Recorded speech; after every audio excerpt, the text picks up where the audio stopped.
the tactics, the history of the Dzindzi Indian, and you will be able to win many games against very surprised white opponents.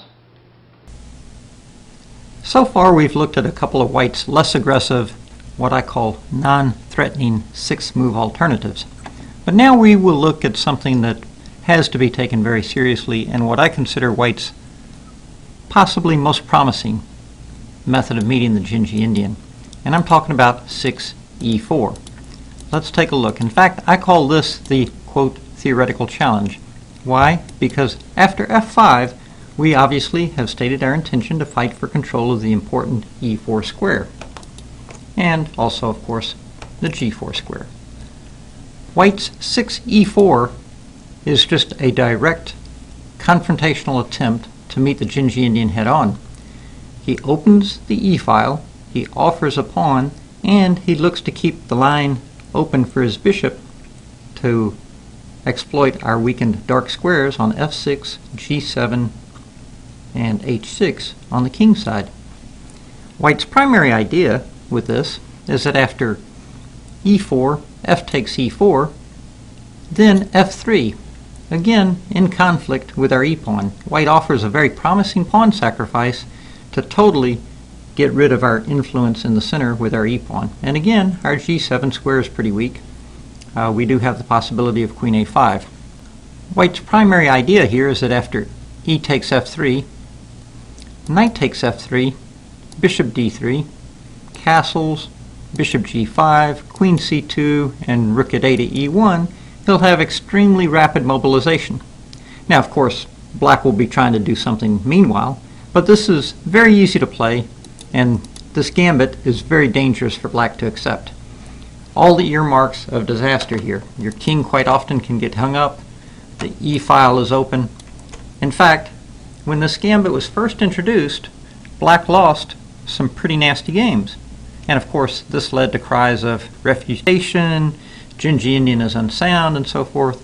Even our founder, Roman Dzindzi had to put the opening in the garage for a little while to get it repaired. So let's take a quick look, though, at what are some of the drawbacks to this plan that white has. Well, first off, you are sacrificing a pawn with white. And as William Steinitz said, sometimes you take material not so much with the idea of holding on to it to death do you part, but rather with the idea of returning it at the proper moment in exchange for something else of value. The second point, though, to note is that white has very little pawn cover left for his king. That means that if black ever is able to mount a counterattack, it could be extremely dangerous for the white king because there's frankly nowhere to run and hide. The third point is very much like the same-ish in the King's Indian and other openings, Yugoslav attack, in the Dragon Sicilian, etc., where white plays an early f3, the diagonal h4 to e1 is left open. Since e4 is a logical and dangerous approach for white, which does try to meet the demands of his position, it therefore comes as no great surprise that in a survey of the Chess Mega Database 2010, games that were played, white did score only 54% though. So, that's better than in the passive variations, but still not as good as white scores across all openings. And it also shows that black obviously has plenty of resources. So, how should black proceed? Well, in the early days, f takes e4, f3. Once it was realized that accepting the gambit was simply too dangerous, black players turned their attention to playing queen a5. And again, this is a move that had stood them in good stead in non-threatening variations. White usually plays queen c2, protecting c3 and putting pressure on e4. Black then started playing knight f6, and after f takes e4, hunkering down with d6. Note that again, knight takes e4, bishop d3, knight f6, of course, queen takes c3, queen c3, knight c3, bishop b2, simply loses a piece for black due to his lack in development and the long diagonal.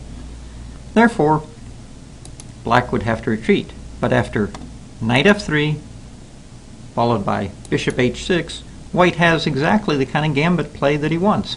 He castles, rook at a to e1, very easy for him to play. In fact, he will hardly even notice he's a pawn down. The black pawn on e7 is so weak, and worse yet, our king on e8 is very vulnerable. In fact, this is exactly how black loses